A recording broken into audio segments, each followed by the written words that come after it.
what they consider to be the third world is how chaotic their society has become that the evil politicians can control everything. And I'm even hearing from people now coming into the United States, from South America, they go back for a visit or something, and they're telling me it's calming down in Central and South America. Things are calming down. More liberty is now being allowed to happen. And you've got libertarian colleges even being built. That's And awesome. then they say that they come back to the United States, and it's like as soon as they land, they feel the chaotic energy in the United States. And they're saying the US is now a third world country.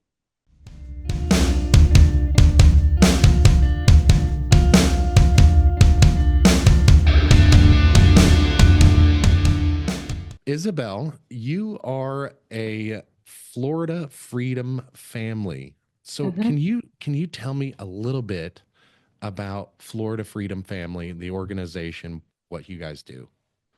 Yeah, so we started out wanting to just actually make Florida free, right? We've got this really severe dichotomy between the left and the right.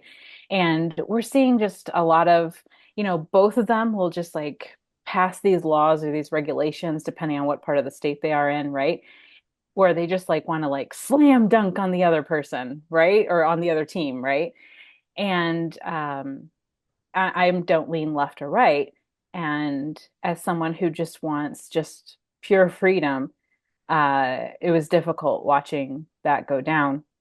And then at the same time, we were also seeing that people were really lonely. Like we were coming out of COVID, and I think people were already really lonely going into COVID because there were all these studies coming out, like at the end of 2019, about how people were so lonely that it was affecting their body so badly, the loneliness, that it was like equivalent to them smoking a pack of cigarettes every day.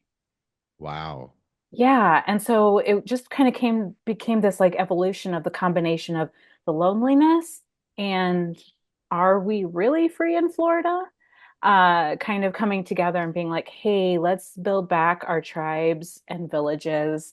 And once we have a really solid foundation and friendship, then we can work on also changing laws so we can make everyone free in Florida. Hey, So that was I it. can respect that. I can definitely respect that. And you come from a unique background. You're a Yeah. first generation immigrant. Yes, yes. I'm first generation So born here. you were actually Yeah. born here. So Yes. so where is your family from? So my family is from Bolivia. We're like in the heart of South America, and 55% of the population in Bolivia is indigenous, and they are still living in tribes and villages. So then, even with the not so indigenous population, like I've got a little bit in me, but not tons of it in me, you know what I mean? We're rubbing shoulders, with all these indigenous people on a daily basis. And so all of that just kind of like comes into the rest of the culture that we all need really close friends. We all need to be spending lots of time with people. And that's just how you get grounded in life and you have a happier life. And I feel like a lot of that has been lost in this Oh, country. it certainly has. So I that's actually why I reached out to you is because so as a parent, I've got kids ranging in ages from 22 now to 5. My youngest is 5. My oldest is Wow. 22. Okay. So I've I've been a parent for a long time. I started this journey when I was 17, and at that time I did have family around, but it was just my mom, my sisters, and my brother on occasion. At that time, we were he was just as irresponsible as I was. So, um, I my brother was not in the picture a whole lot when my kids were young, but Okay. now he's the greatest uncle ever. But I when I love it. started my parenting journey, I didn't have a village, and I've Mhm. always known to call it a village, and that's where it comes from is South American families and seeing how South American families live, how Chinese families live, how Russian families live, and the reason why I didn't have the village that I needed was number one, it was self imposed because I thought that was how it was supposed to be. I was supposed to be out on my Yes. own. Yes. And number two, everybody else was so busy working and taking care of their own families and taking care of their own lives. And here in the United States, we have a very individualistic society, Mhm. which is good, in my opinion, but it also is bad because we lose the tribal aspect of our families Yeah. and the close knit relationship of a village. Yeah. And what struck me about your um, your profile, for a lack of a better term, what struck me is you have a lot of the same beliefs that I do about freedom and how families are supposed to live and how there is just way too much government intervention in our lives. And so I wanted to reach out to you and just I wanted to have a conversation about families and tribes and villages and politics and geopolitics and the whole gamut. So, Yeah. what started your journey with the Florida Freedom Family?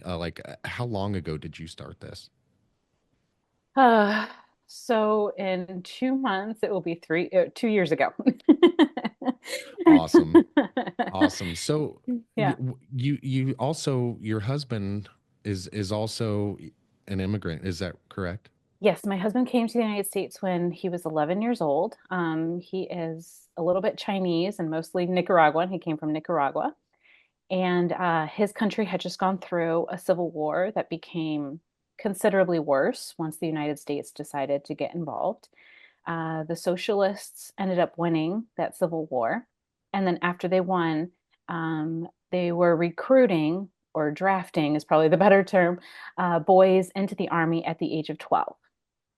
So my husband was 11 years old, his older brother was 12, and their parents were desperate to get them out of the country. So that's not actually unheard of all around the world. They conscription is what most countries call it. Yep. And to tell you honestly, I don't disagree with it. Hmm. And here's the reason why. Um, I know at an early age it's a little bit different. Military, we don't need our children fighting wars. Yes. But I do think there is something that comes from conscription that you can't get any other way, and that's life experience outside your own borders. Okay. And I think that that young is, I mean, it's really too young. If we could do some sort of here in the United States, if we could do some sort of I don't know what to call it necessarily. It wouldn't be military. It'd be like humanitarian efforts around the world. Oh, yeah. They just shut down parts of USAID. Yes, If they they did. could take an arm of that, Hmm. maybe for an example, and load it up with a bunch of high school age kids that Hmm. have to go perform not community service, but humanitarian efforts outside of their own borders so they can see how everybody else lives. Maybe do some time in some socialist countries and some communist countries and see what that's all about Yeah. because we do not want that system here. I can't stress it enough. I know a lot of people who vote left. I know a lot of people who vote right, Yeah. and none of them truly understand what socialism is or what socialism does until it turns into communism and we're in the fight.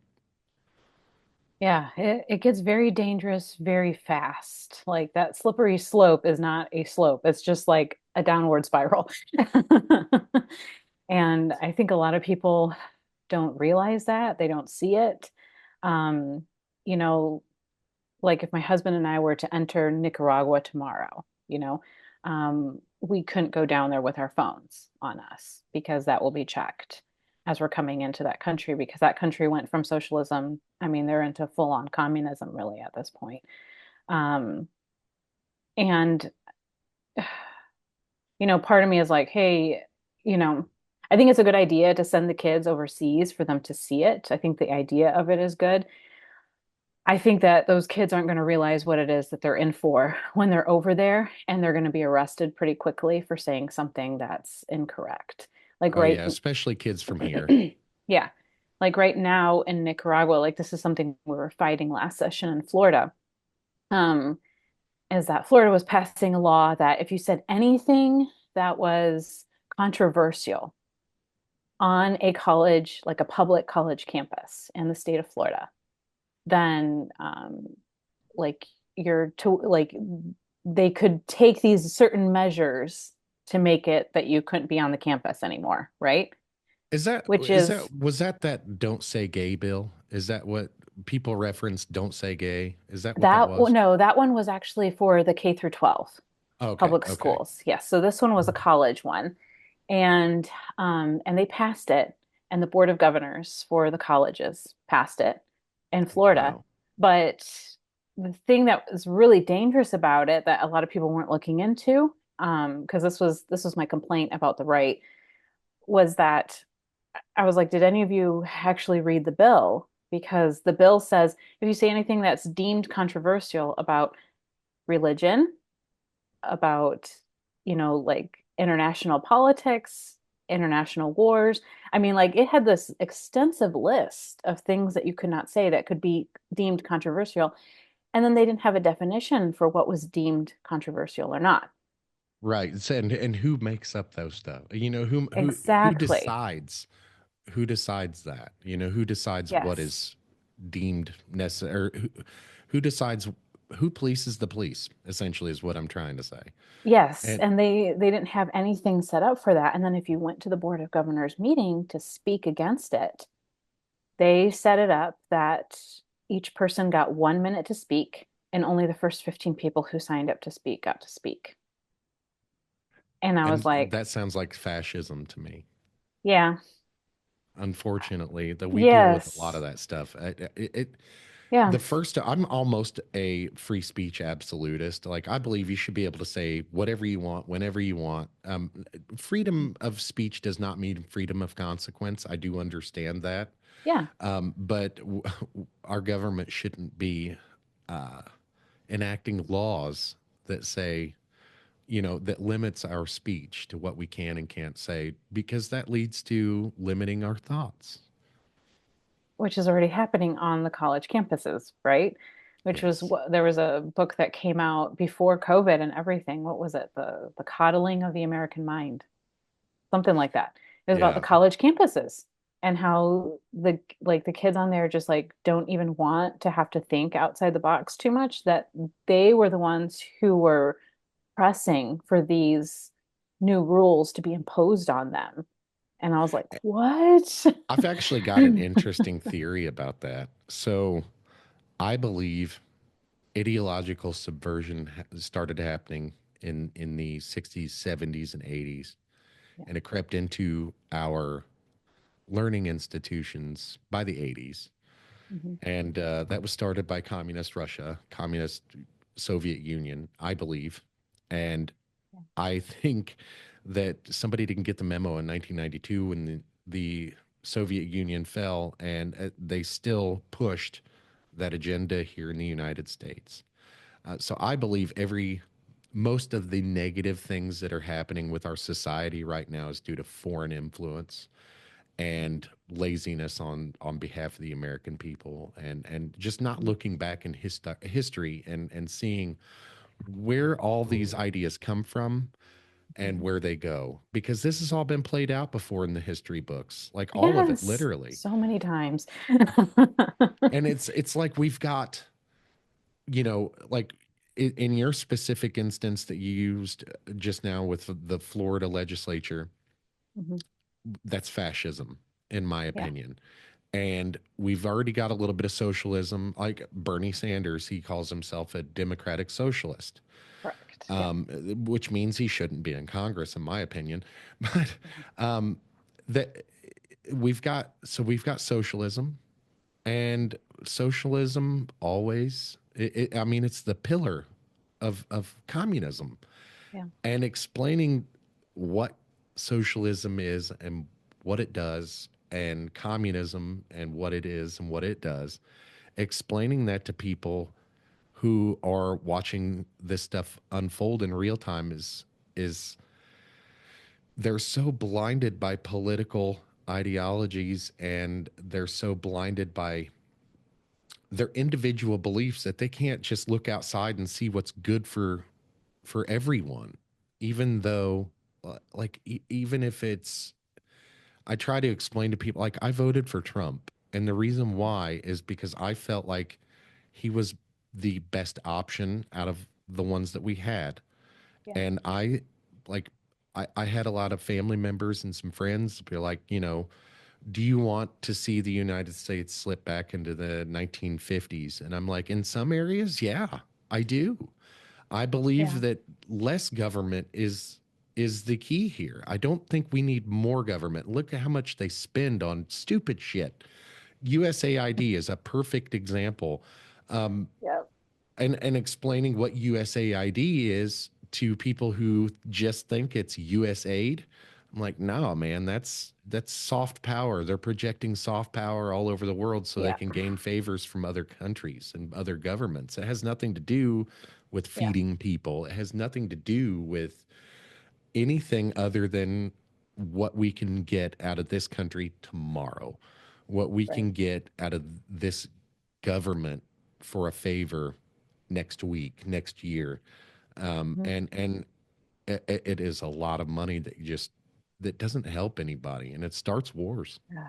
It starts wars. I mean, we've started how many wars? We've overthrown how many governments? I mean, that's what happened to my family in Bolivia. My uncle was president, and US started getting involved, and there was a coup, and he was out and he was hiding. And then he was assassinated. That's And crazy. yeah. So that was your uncle? Mhm. Do you Yeah. remember your uncle? So he was assassinated, goodness, what was that? Maybe 6 or 8 years before I was born. Oh, okay. Okay. So like us first generations we're just as traumatized as the people who lived through it. Like they've checked our bodies, to see like how weird we are. And they say that like we're since we grow up with the stories and we're descendant directly from the people who went through all of this, like they say that we're just as traumatized basically Generational as trauma. yeah. That's a real thing. I mean, Yeah. think about how long we were in Afghanistan. We were in Afghanistan for Oh, 20 years. too 20, long. Oh God, right. too And long. Yeah. think about the generational shit that came out of that, and that's Hmm. coming out of that. We Yeah.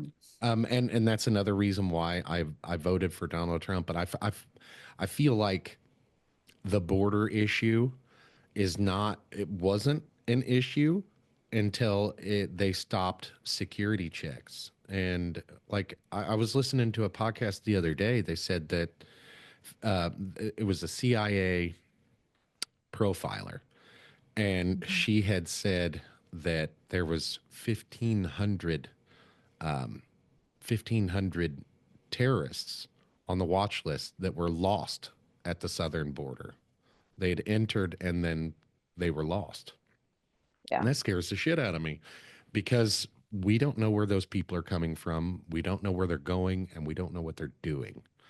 That's Hmm. the only thing that concerns me about the southern border. I understand that millions of people are coming in, but I I fail to see how that's an issue if we're we're vetting them as they're coming in. And Exactly. that's the Yeah. only issue that I have with the immigration is not vetting them. Yeah, yeah, and I mean so many libertarians, like I know a lot of people who are on the right who won't vote for libertarians because they're like, oh, well, libertarians believe in open borders. And that's not even what most libertarians are actually saying. Like what we're saying is that we live in the age of information. When we had Ellis Island, 2 to maybe 3% of the people coming through were being vetted and then being sent back, right?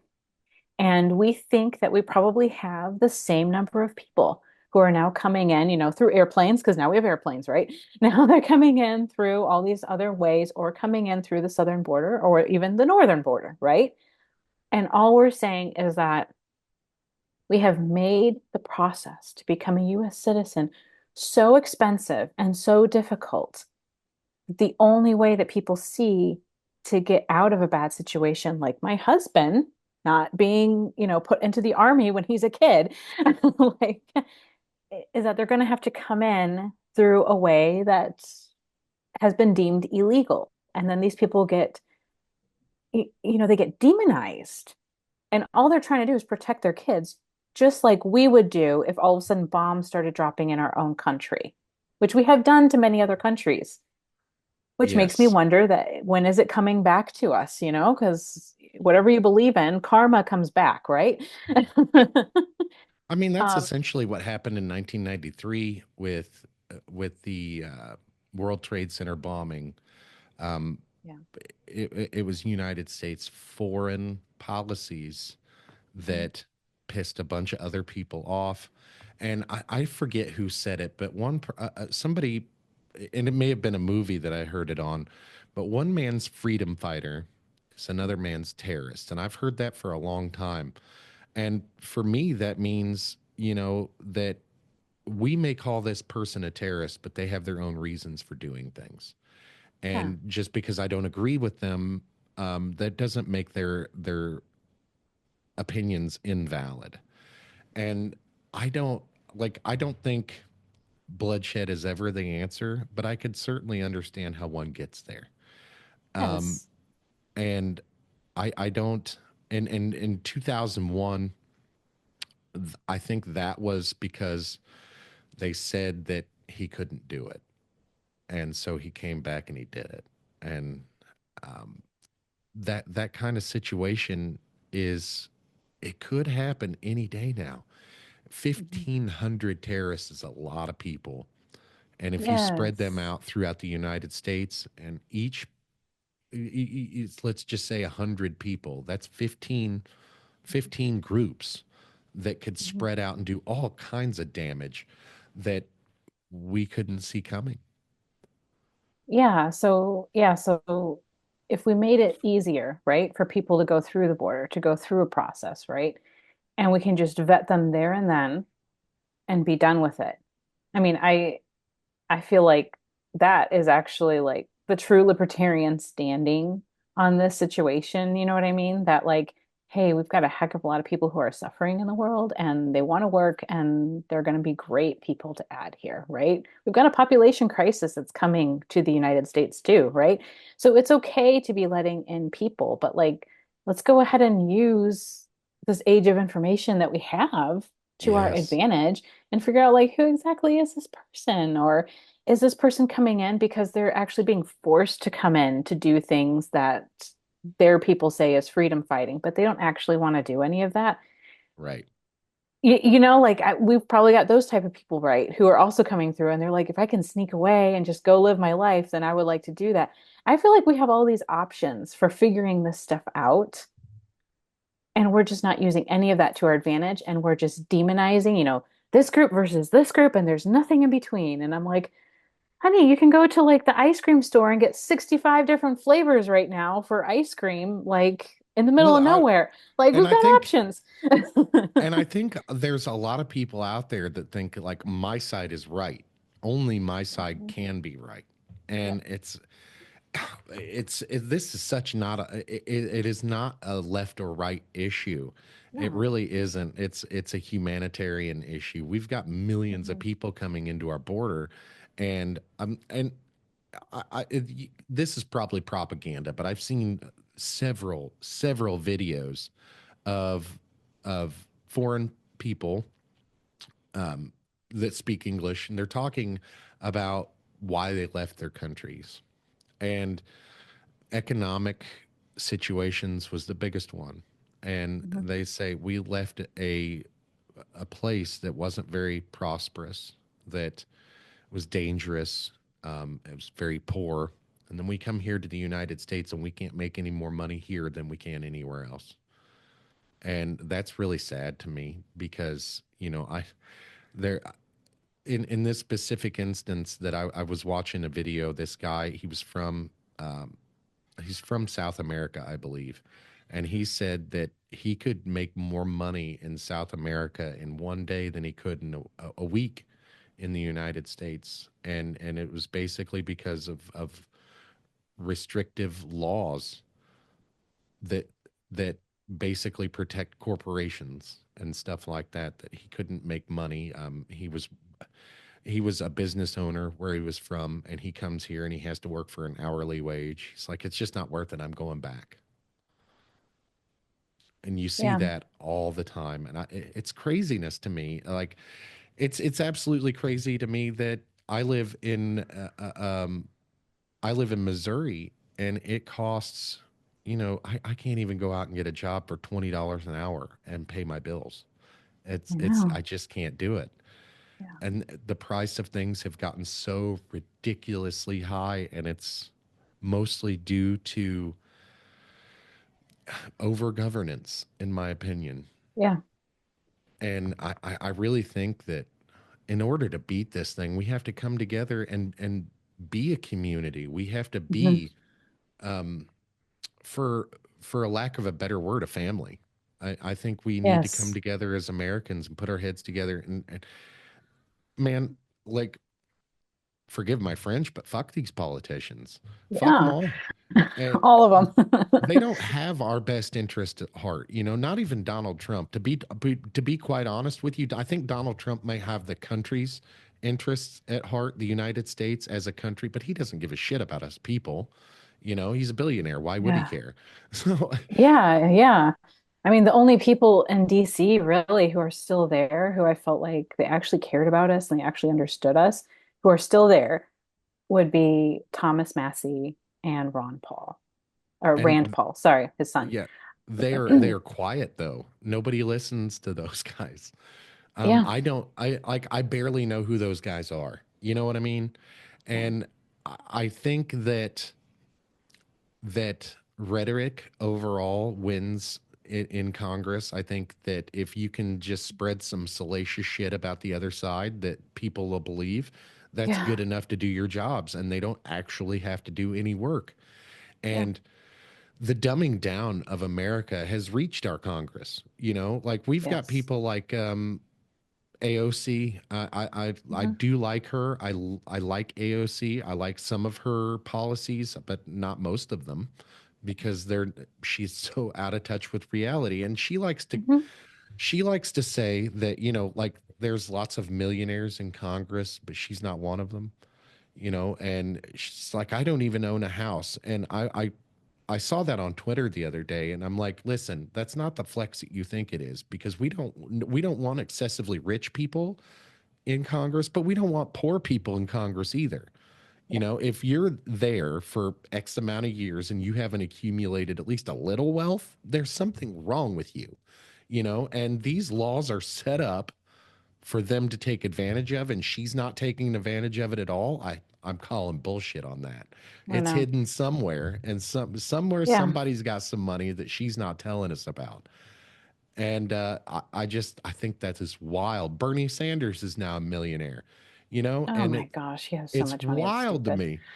It's wild to me. And Joe Biden was a millionaire before he was president, and I'm like, Hmm. how does this happen? How are we allowing these people to control our lives, and we're barely making it by? Like, I'm telling you, it Yeah. takes me like $10,000 a month to live, and Yeah. that's not that we're not going on vacations. We're Hmm. not eating, we're not eating out hardly at all. If we, like we literally learned 2 weeks ago how to make our own pizza. Great. We're making it from scratch, Yeah. with the flour, and, like, I say I'm not doing shit. It's my wife.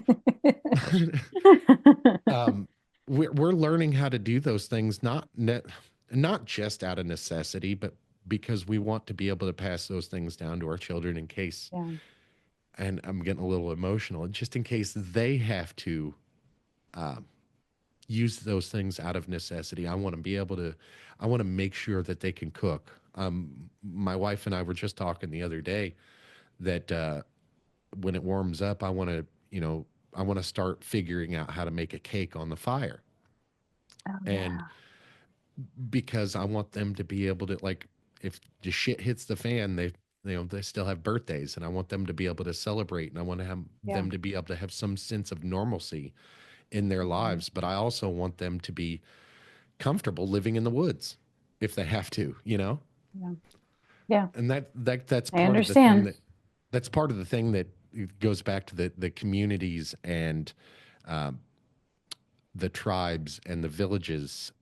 The, back when we had those kind of things, when we had villages, if Mhm. you had to go to work, you just dropped your kid off with the neighbor, you know, Yeah. and there was one person in the community in the village who would take responsibility for all the children during the day and teach them things, teach them how to cook, teach them how to, in some villages, teach them how to read, Yeah. and things like that. We don't have that anymore. I can't go No. up the street and find a neighbor to watch my child in an emergency. I can't do it. I know. And it's really sad because we really need that. And then that causes everyone's stress and anxiety levels to go up. And then our children are feeling it. And now we're dealing with a child suicide crisis. And it's like, why are we dealing with this? Like, no, like hardly any other countries are tracking their 10 to 14-year-olds who are committing suicide. Like in Bolivia, where my family's from, it's not being tracked at all. And I'm sure a 10-year-old in Bolivia wouldn't even think about stuff like that. No. Wouldn't even know, like, it wouldn't occur to them that, hey, let me just end this right here so I don't have to suffer anymore. That a 10-year-old in Bolivia may understand certain political things, but Mhm. at the end of the day, they really don't care because they have their village. You know, it's Yeah, they still have their people around them and their people care deeply for them. And then even if you go up now to the 15 to 24-year-old range in Bolivia, that suicide rate is just above half a person for every wow. 100,000 people. In the United States, we're around 15 people for every 100,000 people. So we're like at 30 times lower rate for suicide. And we're considered in US standards, a third world country. Um, we're considered to be poor, you know? Yeah. Um, but then you talk with people who are from a third world country, and they are now saying that the United States is a third world country. And the US seems to measure first and third world based off of like, hey, can Amazon deliver something in one day, right? Yeah, And and GDP is a big one that, like, a lot of people, I don't even understand GDP. yeah, and then but then if you talk with people from third world countries, right? What they consider to be the third world is how chaotic their society has become that the evil politicians can control everything. And I'm even hearing from people now coming into the United States, from South America, they go back for a visit or something, and they're telling me it's calming down in Central and South America. Things are calming down. More liberty is now being allowed to happen. And you've got libertarian colleges even being built. That's And awesome. then they say that they come back to the United States, and it's like as soon as they land, they feel the chaotic energy in the United States. And they're saying the US is now a third world country, and Central and South America is improving. I think it's a here in the United States, I think that's indicative of the, and I don't want to, I love capitalism. I think Yeah, it's the best system we have right now, but it's not yeah, perfect. And no, I think it's just too expensive. It's so expensive that both people in the family have to, both people in the home have to work, both parents. yes. And in my case, I feel privileged and lucky enough to be able to stay home and take care of my family. I've been a stay at home dad for the last 10, 11 years. Yeah. And I would go back to work tomorrow if I had a full 8 hours that I could devote to a job. Hmm. I just don't have the time. And it would cost me more in daycare than I Yes. would make. And Yeah. so that is a problem. My youngest son, he has autism, so it's not like I can just drop him off anywhere. Yeah, And for sure. it does take. experience. There's a lot of safety issues involved, and that stuff gets expensive really, really quick. Yes. And it just would not pay me. I would literally have to make $20 an hour at an entry level position to be able to afford not only just the daycare, but also the fuel in my vehicle, Mhm. and extra lunch. Because if I'm home, I don't have to eat lunch. But if I'm working, I need that caloric Yeah. intake to keep going. But we don't, we don't, we are very fortunate in that my wife makes just enough to where if we lost everything but her income, I mean, we'd be barely scraping by, but we'd make it. We'd be able to cover the house payment and the bare essentials. And I think that most of America, most of the United States is not like that. Most of the United States absolutely has to work both parents, and that's just the way it is, and they have to do that to survive because eggs are $8 a gallon, or $8 a Yeah. gallon, eight Eight bucks a bucks a dozen. dozen. Yeah. Milk is $8 a gallon. It's so Yeah. ridiculously expensive to live Yeah. in the United States, and I don't know, I don't see that changing. I think that the last administration had inflation going up so high Yeah. that a family making $100,000 a year would have been okay before that last administration. But Yeah. now we need 150, 175K to be able to afford to go on a vacation twice a year. Yeah. That's ridiculous, and Yeah. it's gotten to the point where the middle class isn't the middle class anymore. Yeah, yeah, they're taking them out for sure, which is like just another step in the whole run for like communism or fascism, right? Like just make everything so chaotic that you have to rely completely on the government, right? Which is now what people are doing with their families. They're sending their kids off to strangers to spend the day with them And while that they're makes me so both, sad. yeah, while they're both at work all day long in jobs that they can't stand. They come home stressed out because the job that they can't stand isn't covering enough for them to have the little luxuries that they wanted out of life for putting up with the job that they can't stand. And then the kids are looking at their parents who are stressed out. They don't have friends and they don't have other people that they can even go outside and play with because in most states, kids can't go outside and play or the parents get charged with neglect, right? Um, and then the kids are just saying, hey, what's the point in becoming an adult? When it used to be that we were raising these children because they were really excited to become adults and to be able to join the adult world, right? Um, so that's, I mean, like that's something else that we're also trying to tackle here with the Florida Freedom Family. We're working on actually creating a micro school that then can also create homeschool pods off of it so that you could have ideally within a 20-minute drive of your house, like one of these schools or one of these homeschool pods. And then you have other people that That you're either sending the kids to that you know and trust, or that you're doing school with so that you can homeschool them. that sounds amazing, actually. Where I live, there's a population of 76, 77,000, something like that, give or take. Yeah. Um, and there's no homeschool community here there, and that was wild for me to find out. Like, we just No. started looking into it just recently over the last couple of years. And when I was younger, there was a homeschool group here in town that they were going to proms, um, they were going to school dances, they were doing a lot of extracurriculars that we in public school were doing, but they were just doing it from homeschool. Yeah. And that doesn't exist anymore. I was finding out that there's no homeschool community here. There's homeschool, but there's no homeschool community where a big part of the reason why I keep my kids in public school is the socialization aspect of public school.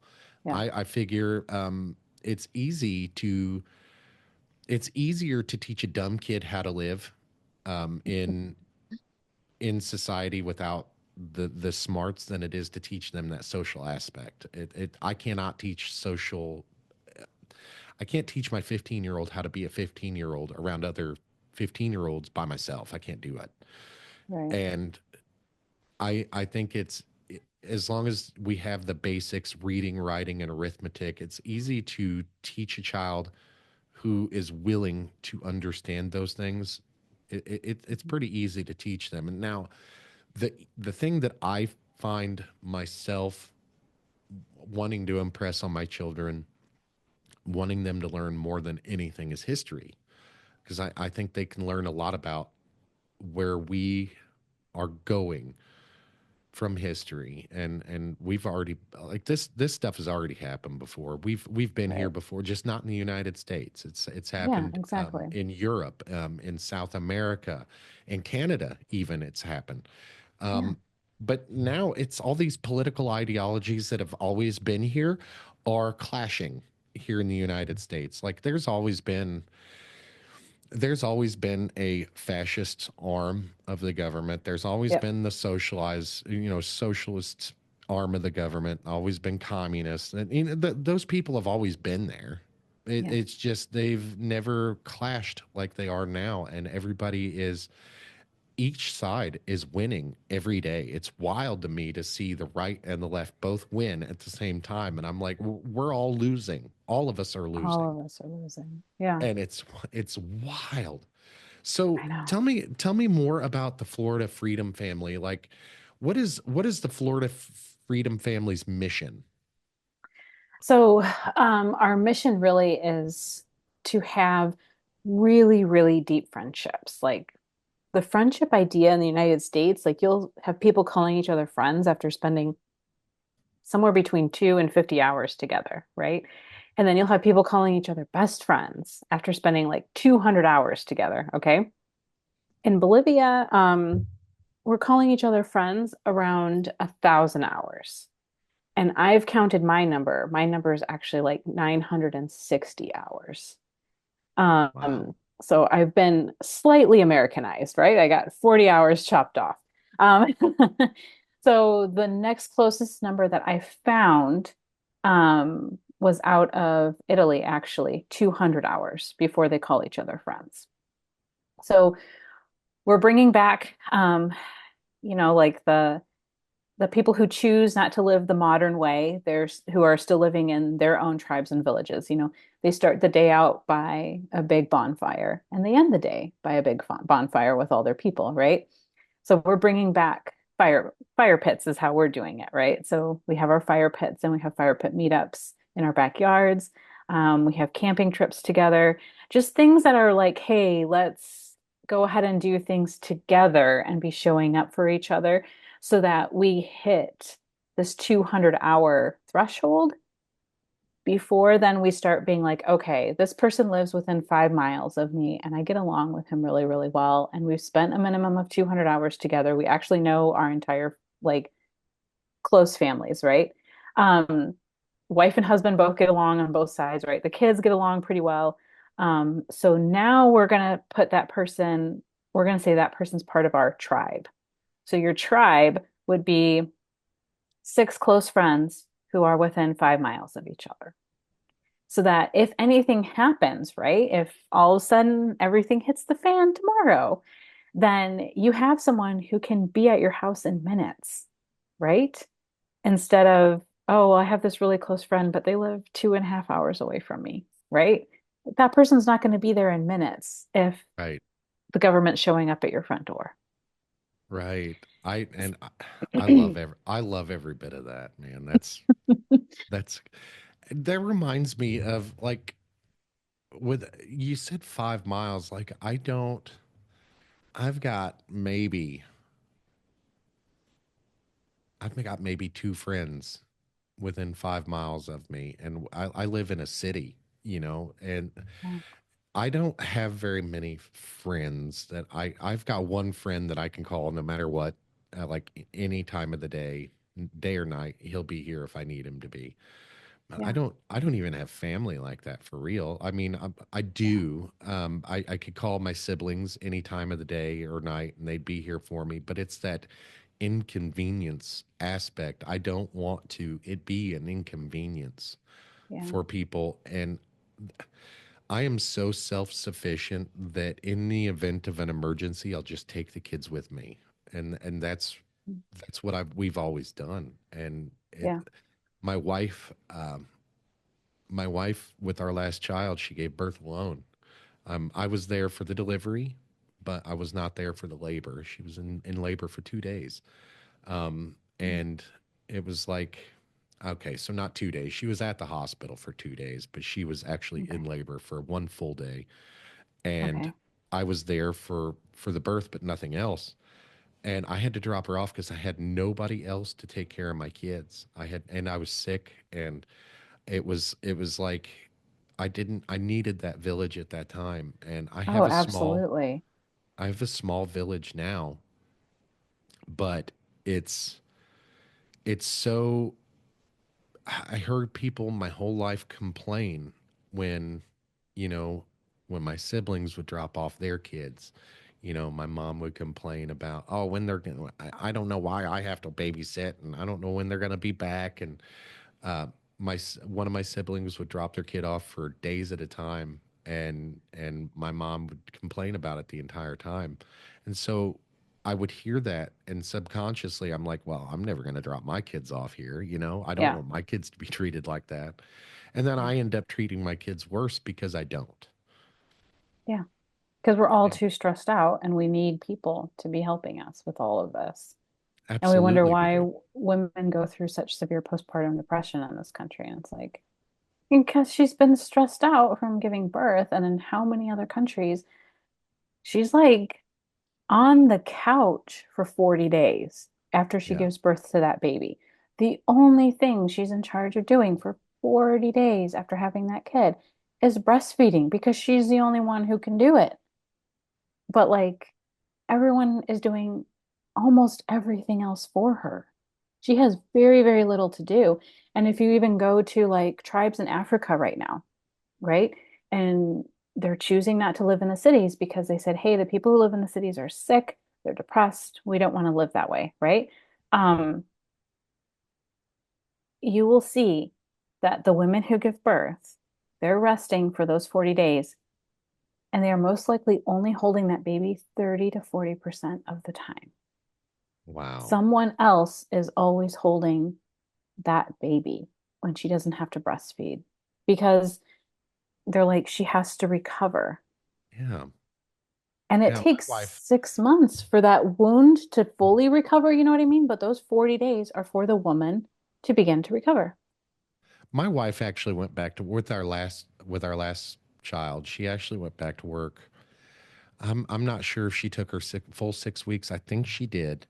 But she took 6 weeks off of work and she went back. And I swear to Christ, I had postpartum depression. You'll never convince me that I didn't. Um, I was I was mad all the time. I was freaking out because I couldn't get the kid to sleep. I swore to Christ he didn't like me. He hated me, and because all he did was cry, and I'd hand him off to mom and he'd stop crying, and I'm just like, I just need to nap. I know. I was getting an hour and a half, Yeah. 2 hours of sleep a day. And a lot of people didn't understand, like being a stay-at-home parent, they're like, oh, you can handle it, you're fine. And I'm like, no, I'm drowning. Mm-mm, I can't. mm-mm. I've never, I don't know if I've ever recovered relationships that were damaged during that time. I don't know if we've recovered, because of the way I felt like I was alone. I felt like nobody cared.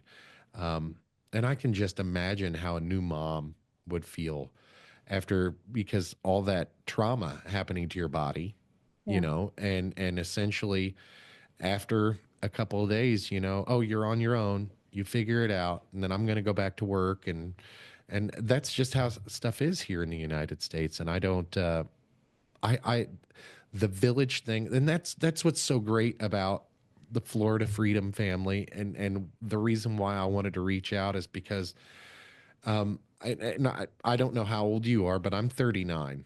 And Okay.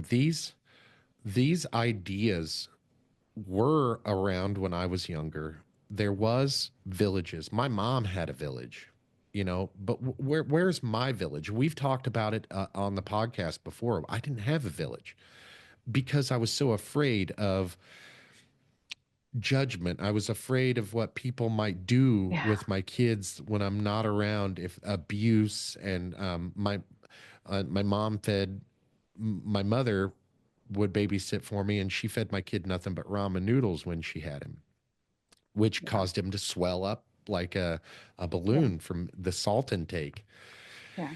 And it blows my mind how people are programmed to want to take their kids to daycare, to want somebody else to raise their kids, to want to, oh, I got to get out of the house right now and go back to work and earn,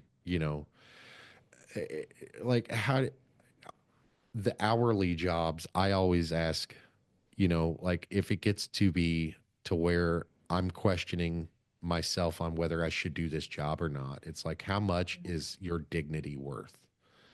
Yeah. And my dignity is certainly worth more than 20 bucks an hour. I tell you that. That's why I'm home. And Yeah. right now, my wife is working from home because I don't have a village.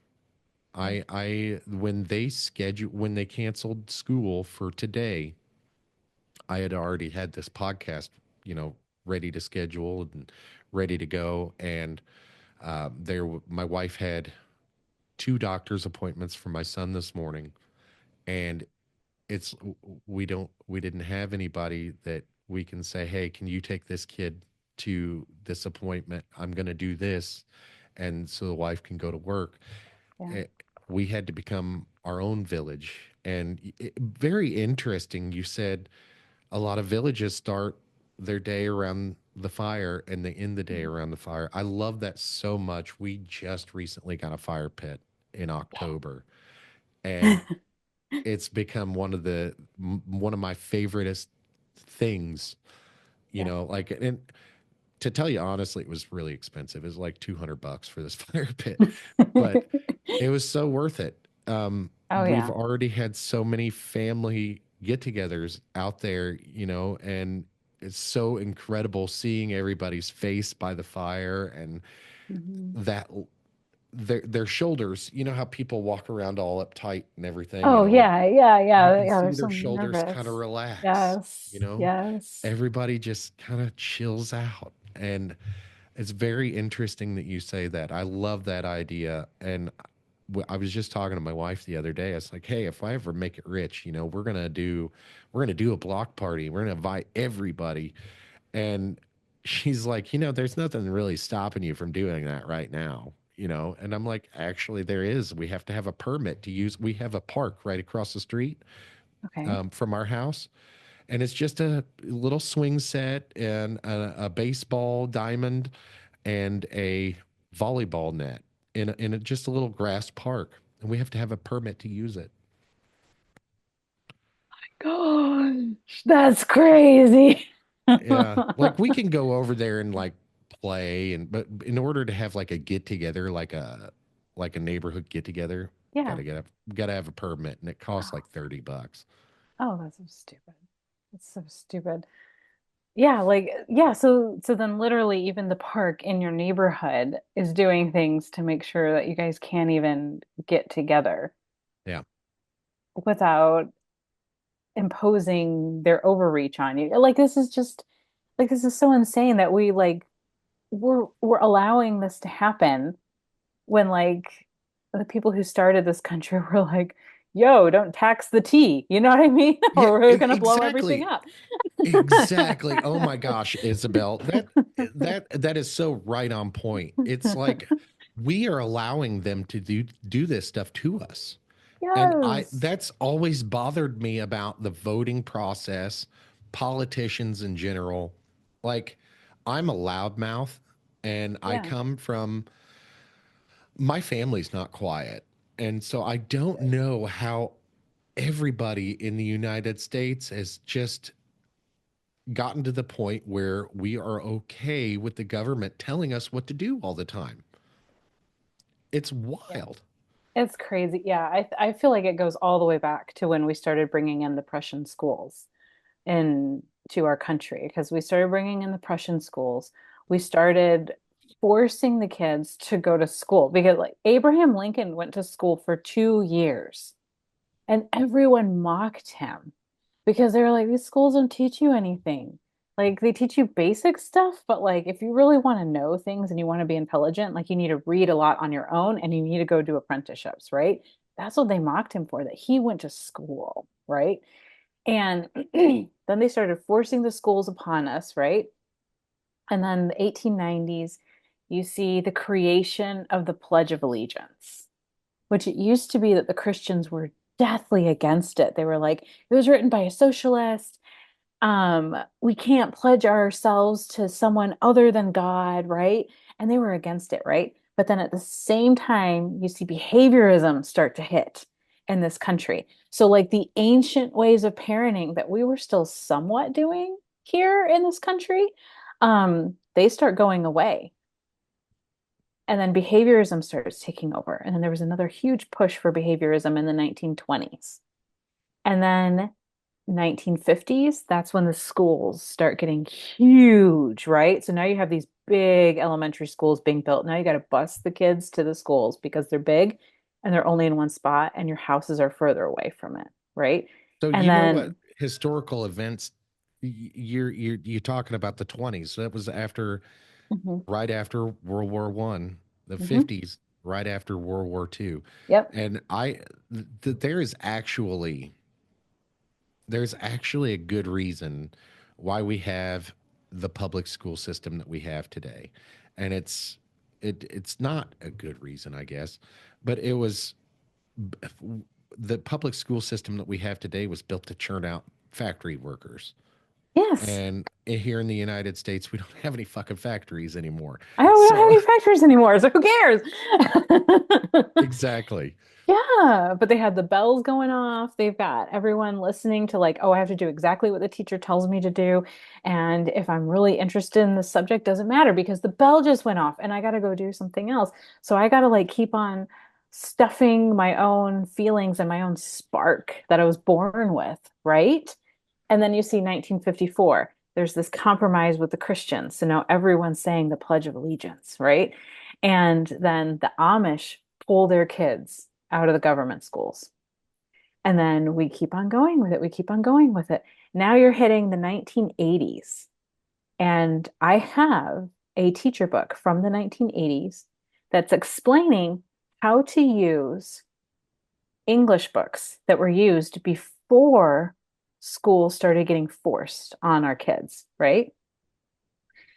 So before school started getting forced upon our kids, by the time these kids were in sixth grade, we were expecting them to be reading Jefferson. Like, I mean, we had these great we were expecting greatness out of our kids. They should be able to read major works of literacy, digest it, have empathy for the characters in it, and know what happened, right? That was by sixth grade, 1980s. Now they're saying that those sixth grade readers are now considered advanced college reading, and you should only Wow. go through the fourth grade readers. Wow. So 1980s now, we're losing our ability to read as well. We've lost it, right? Because now to graduate from high school, you just have to be able to read at a fourth grade level from before we started forcing these kids to all go to school, right?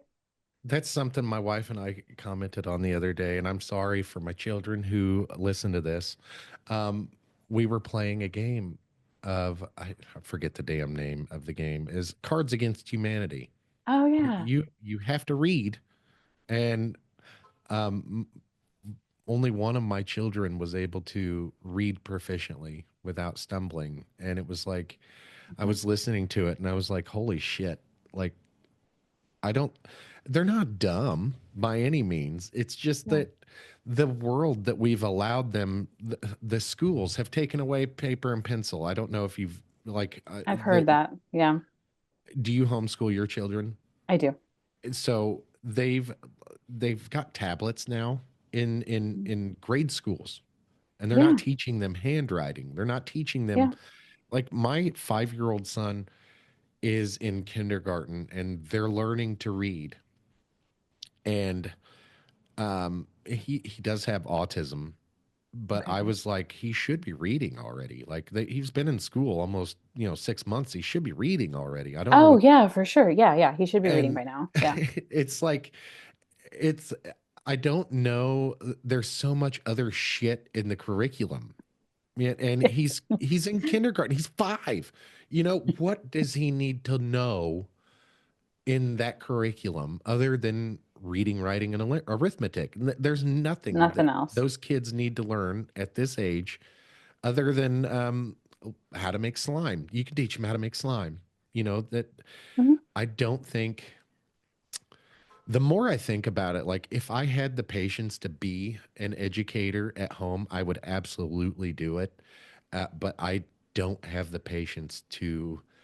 I'd end up with some really stupid kids because I don't have the patience to make sure that they are doing what they need to do I to don't be that even disciplinarian.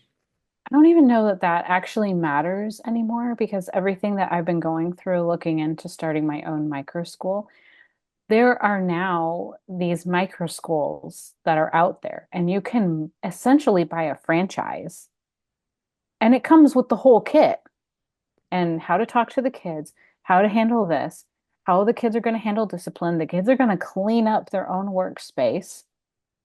Oh, And wow. yeah, That and that would like, be an improvement in my life already because my yeah, kids so I was raised my mom always made me do chores and I hmm, hated doing them. Like yeah, my siblings and I had to take care of the entire house.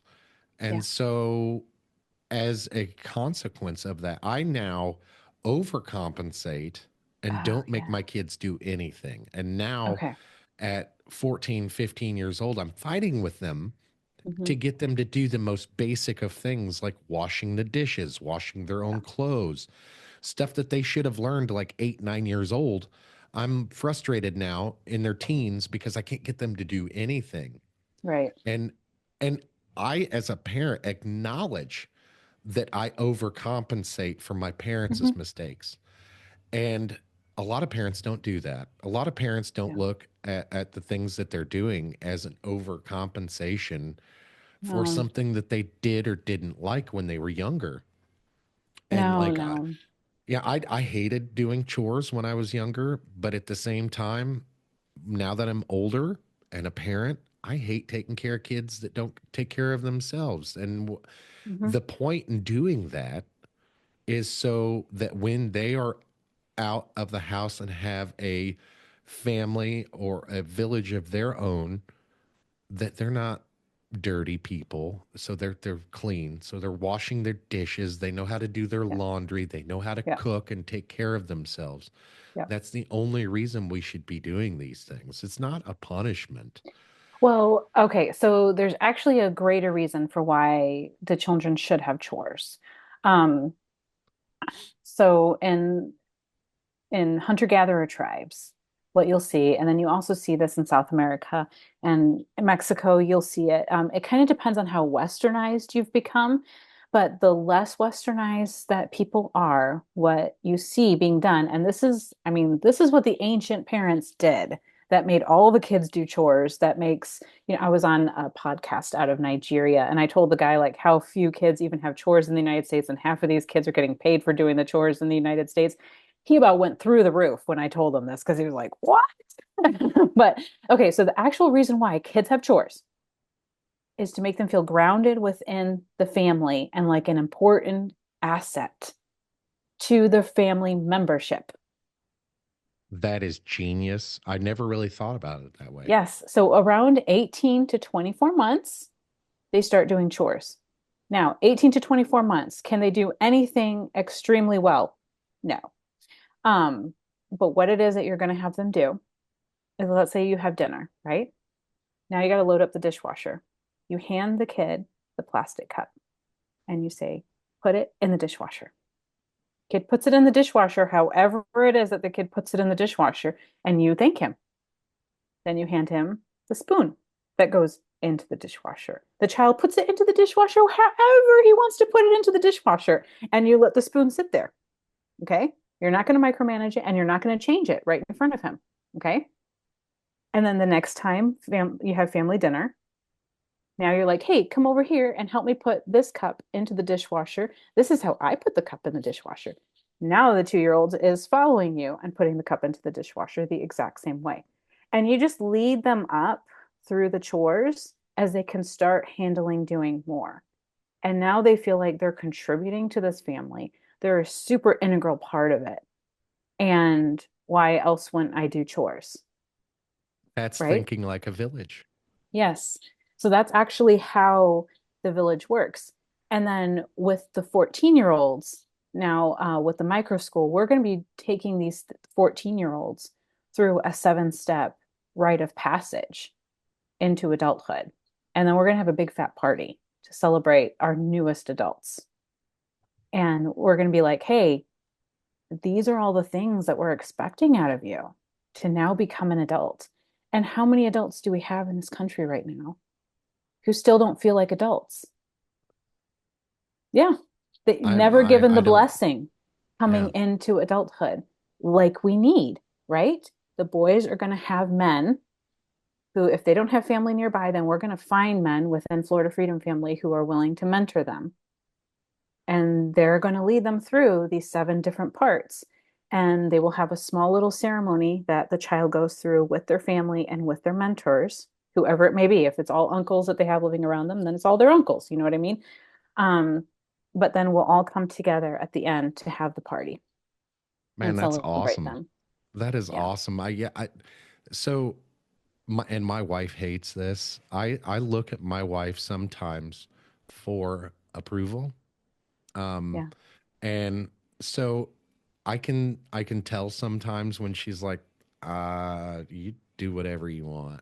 And I can tell, but I'm still looking at her like with question because I don't want to make the wrong move. And if I make the wrong move, everyone's unhappy. But what I need to understand is I'm a leader first, and these people Mhm. are looking at me to see what they need to do. And that rite of passage thing, if I had something like that, I don't think I would be quite so hung up on people's approval, Yeah. especially those close to me. That's interesting. Yeah, yeah. And then things also went a little bit crazy because I remember I felt like very disoriented like my first 10 years of being a parent because I was just like, what is up with these people? And I can't read them and all this stuff. And it's because, so I looked into it more, right? So we essentially had a split in our parenting in the United States, and we've got at least 22 different variations of parenting. So you can have someone who lives just down the street from you, and their variation is so very different from your variation of parenting that it's like you're from 2 completely different cultures and you don't understand each other. Like you might as well just speak different languages to each other, right? That's That would be easier. like that's like some of my friends and family when they come over and they see how wild my kids are because like oh my Yeah. god are they wild and they're like I would never let my kids do that and I'm like well that's a good thing your kids aren't here. um Right. that's Yeah. what my 5-year-old uses my house like a jungle gym. Oh And yeah. I use this example all the time. And my sister-in-law and my brother-in-law were over here, and my at this time he was like 2 or 3, and he was Yeah. standing up on top of a pretty good, pretty good height table, Yeah. and all of a sudden we heard, and we look, and we didn't see anything wrong, and we're like, "What? What's the problem?" Oh, he's standing up on that table. No, no, no, no. And I'm like, let him go. Let him go. I've spent the last 6 months trying to keep him off of there and he won't stay down. So we just taught him how to fall. And that's essentially what we did was well like, he was 2 or 3. He was Yeah. climbing up into cabinets. He was climbing on top of things and jumping off and stuff like that. And rather than being like, no, don't do that, we were like, hey, you're gonna fall and hurt yourself. So this is how you fall. We Just don't die. basically exactly, exactly. And one of my favorite sayings was like with my wife a long time ago with my older children. I was like, they have insurance for a reason. Just let them be kids. And Yeah. so she never let me forget that. When I'm doing and now I'm a grandfather, And so it's a challenge for me to be like, oh, they have insurance now, especially when I'm like, oh, did you see that hospital bill we just got? Maybe we don't let them do that, but we have to let kids be kids ultimately. And that's Yeah. 22 different parenting styles. That's crazy. I When know. Yeah, it really if we is could whittle nuts. that down to maybe like 10, maybe Yeah. we'd Maybe all we could see start to get along. exactly. Yeah. So what we are doing in Florida Freedom Family, so what I actually argue is that the main type of parenting that used to be done, right, within the tribes and villages, that's still being done overseas, you still see it, um, is that it was like a circle. And then we just started dividing it up into all these little 22 slices, right? And we've taken it out and then we took it over to our little corner and then we like nuked it and it became weird, right? And so I'm like, if we can kind of like get them to come back and unweird them out, like we could be fine again. Um, so I did find a book written in English by a Westerner, um, who actually spent a summer with her little crazy daughter trying to figure out like how do these not so Western people who live in tribes and villages still parent? And she went to three different tribes and she learned from them, wrote the book in English, and we're actually using that now with Florida Freedom Family. So the book is called Hunt, Gather, Parent, and I suggest it to like everyone. I'm like, look, if you want to get like a handle of what it is that parenting is supposed to look like, so you don't feel so like dazed and confused, or am I doing this the right way? You know what I mean? Um, I'm like, that's a really, really good book to start with. And then we have another book that we're going to be requiring people who join the micro school to also be reading it, and it's called The Secrets of Happy Families. And that one goes over like several different ways of using actually project management to help your family run smoother and help teenagers take over their responsibility for chores and all that kind of stuff. So That we're, sounds like a really good one that I need to read. yeah. Because like that goes back to that chore thing I was talking about, like teaching my kids Hmm. responsibilities, and then that community building aspect of chores. I never really thought of it that way. That's very interesting because Yeah. it's like we are teaching them essentially now how to behave when they're adults. And if we can get them to understand that contributing even just a little bit helps the whole. Yeah.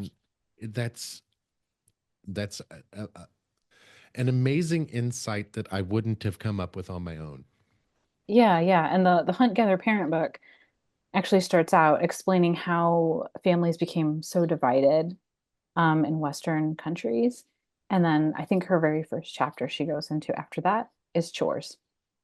Removing mom from the home, I think, is the biggest thing that Yeah. happened in Western civilization that I can look back on and immediately tell the difference between the boomers and the generation before them. Yeah. Uh, they the boomers lack a certain responsibility to. They're very individualistic people, and it's Yeah. not no fault of their own. They were raised that way, Yeah. um, but prior to World War II, mom was always in the house, or Yeah. there was always a parent or someone with the children, and that's what we don't have that anymore. And that's the village thing. We used to, back in the 80s and 90s, I can remember going outside and being yelled at by a neighbor. Hmm. That doesn't happen anymore. If somebody up No. the street was to yell at my kids, it wouldn't bother me. But Hmm. I remember a time when not too long ago, I was out hollering at the neighborhood kids and parents got pissed off. And I'm like, hey, bring your parents down. We'll all have a giant powwow. We'll have a discussion, Yeah. and people aren't talking to each other anymore. Yeah. It's so I think the electronics and screens are messing with us a little bit on that too, because Oh, for like sure. Yeah. the children, they are talking to each other, but there's got to be a screen in between them. Yeah. It's Or they don't wild. know how to. Like you see it, they're together, but they're still all on their screens. And then you're like, what? Yeah, I'm And talking to this person over like you're literally in the same room. I It's know. it's wild. I've seen it It's too. yeah, it's become too much. Like it's and then even, at the elementary level in the schools, these kids are on screens for doing all their schoolwork, right? Like that's the biggest thing that I'm trying to figure out right now with the micro school is like, hey, the easiest way is to use the AI tutor and have them use the screens, and in 2 hours, elementary and middle school, they're done with everything that happens in public school in the day, No, right? that's almost that makes me want to look into it because my kids have Yeah. ADHD. Oh Um, yeah. it's diagnosed ADHD, and and if you couldn't tell throughout this whole conversation, the interrupts McGee here, I have it too. So It's fine. it's so they have ADHD, and it's like I do not. I stress this upon the schools, their doctors, everyone. I do not want to change my children. I don't want to change their personalities. Yeah, They have ADHD because somewhere along the line, somebody decided that these kids have to sit in school for 7 hours, right. Which and isn't it's working. impossible. Right. Yeah. It not only is it not working, but it's making them dumber because they don't want to be there. Yeah. They want to. I've seen this switch with children. Um, Back when I was in school, everybody wanted to be there. Hmm. Everybody wanted to be, there's just what we did. Everybody had to go to school. Now that I'm getting older, these kids are getting smarter. These kids are Hmm. understanding like this isn't school, this is indoctrination. They're Yeah. getting it. They are understanding. And I think that's possibly why we're in at the inflection point with the government that we are right now is because people are waking up. Yeah. People are seeing it all across the board. I mean, you got 5-year-olds who are seeing it, right? They can go on Duolingo and learn just as much Spanish as they would learn sitting in a high school classroom in 20 minutes a day. And my 5-year-old learns Spanish from his Spanish. I don't know. I almost want to go in and ask my wife, but I don't know where he's from, but he speaks Spanish. He doesn't speak English. Okay. So he's learning He'll Spanish just pick it from, up. yeah, Yeah. yeah. So he's like, my kid come up to me the other day and he's like, Banyo. And I'm like, why are you speaking Spanish? I'm like, I know what that means, but do you? And he's like, bathroom. And Yeah. I'm like, where did you learn that? And like, how is this happening? And it's like by osmosis. Like he Hmm. he has a tablet that he watches foreign languages on because he doesn't know any better, or he's learning Spanish from different different educational videos or whatever. Yeah. But learning by osmosis actually, like The he's fastest way to learning do it. more. Exactly, Yeah. he's learning more with his Spanish speaking neighbor than he would be with a tablet or a video, and it's very awesome. Oh yeah, it's super cool. Like it's amazing to just see them pick it up and then just get it and move forward. You know what I mean? Like my husband learned English in 3 months after moving to the United That's States, that's right? And crazy because English is really the like it's like the hardest language to learn. it's really hard, but like he was in a bilingual school in Nicaragua, so he already spoke Spanish and French. And then he came here and then he literally just learned English by osmosis. And 3 months he had it. And and That's I'm awesome. like, kids have like an amazing ability to learn and they're crazy curious. But if you sit them in a desk in a room with walls that trap them, they're gonna shut off and they're Yeah. not gonna be paying attention. And now that they have the whole worldwide internet at their fingertips, they're going on there and they're learning that like I had to sit in a 50-minute class learning algebra 1 today. And they But didn't actually learn anything. and they didn't actually learn it, right? But they can go on Khan Academy and in 15 minutes, they've actually mastered what they should have started learning about. Yeah. Yeah. So how much time do you have? Do you have a little bit more time? Yeah, I've got like, well, 5 more minutes. Yeah. I'm not sure that's long enough to get into much of anything, really. We'll have to do Oh this yeah. again for sure. Yeah, let's do For it sure. again. This has been a great conversation. I don't know if we're going to get to 900 hours, but I'm sure we will become friends because I'm after this Yeah. conversation, I'm actually like right after this, I'm going to go in and talk to my wife about homeschooling the kids because Okay. like I think my 5 year old, he has to have public school because he has autism Right. and I Yeah. don't, I, that is a whole other, like, I don't know if you could hear him, but he's in there screaming at different times and that's his Yeah. stem. He gets loud, but Okay. he's happy. But, um, Good. he's, I don't think there's not it's not a patience issue with him. I think that I may be able to teach him as he gets older, but I think right now it's kind of getting the basics and I don't know if I could teach him that by myself.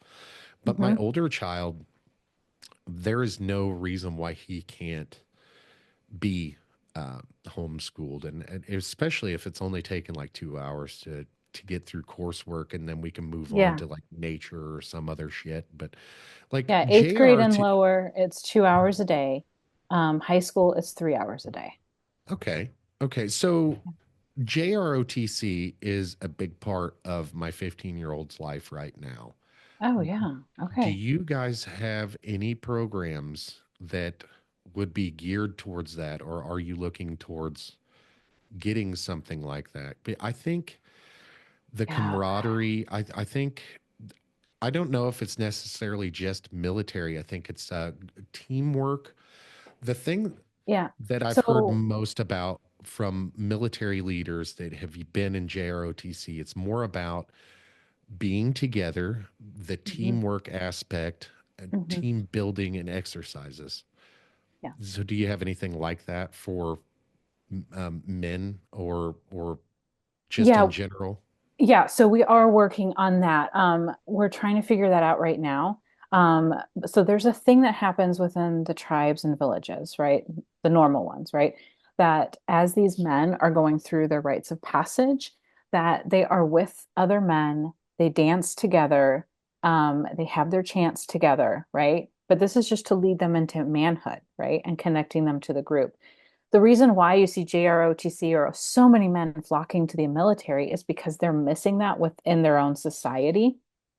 Um, I think, is it the last chapter? That book on the secrets of happy families, it has a chapter in there actually about doing really, really hard stuff together and how some families have adapted that to their own family culture.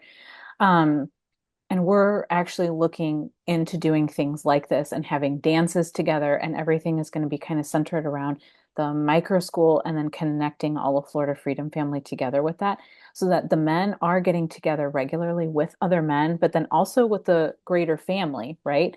And everyone's going to be dancing together, doing chants together, and doing really hard things together. Like the Amish men, when the men get old enough, Like they're barn helping raisings and them stuff. yeah, they're helping them to literally lift up an entire barn and move it. This is the stuff that the men are actually missing. And that's why they flock over to JROTC and the military and all that kind of stuff. But like, we're going to be starting with that micro school. We're going to be starting it. The first 6 weeks is going to be lots of team building because Okay. we have to get them working together. Right, right. And the middle school ages, they're going to be spending most of their time outside actually, because middle school gets crazy, like all this drama happens and stuff like that. If we get them outside and we get them like actual purpose to their whatever it is that they're doing, um, all that stuff turns off and you don't have the middle school drama, or you have like so little of it compared to what's going on in the schools, right? Yeah, yeah, So yeah, so we're working on all of that to figure out like how are we going to incorporate all of this with like a freedom family tribal flair to it. yeah. But that's literally on our that's on our That's like giant to-do list. Yeah. that's awesome because I think, man, I think you guys are on a great footing, and um, I'm so excited for you to get this started, and Yeah. I'm so excited for um, Florida. I'm so excited for the United States and the changes that we're going through because ultimately, I think right now we're going through some good changes, and Yeah. I think that again, I think people are waking up, and I think it's going to be, I think it's going to get worse before it gets better. But hopefully, we have great, For sure. strong people like yourself and your family, and we'll get through it together. Yeah, that's the whole goal, just to make sure that we're all set to be strong together and to have really creative ideas for getting through it. Because the government will never be creative. No, But that's right. And they're we, never the here for people, us. yeah, they're never here for us and they're never creative. But we, the people, are crazy creative and crazy intelligent, and we can figure our way out of anything. But we have to first know how to work together. That's right. That's right. Isabel Sam, can you give us your website, the name of the website, Yeah. please? So it's FL for Florida. Freedom Fam, FAM dot me is the website. Awesome. And are you on social media? Yep. So we're on Instagram and we're on Telegram, and both of them, the handle is FL Freedom Fam. Awesome. Awesome. Isabel Sam, everybody. Thank you very much for coming and hanging out with me. And like I said, we'll have to Thank do you. this again. Yeah, we can do it again. I'm excited. Awesome. See you guys next time. Bye. Bye.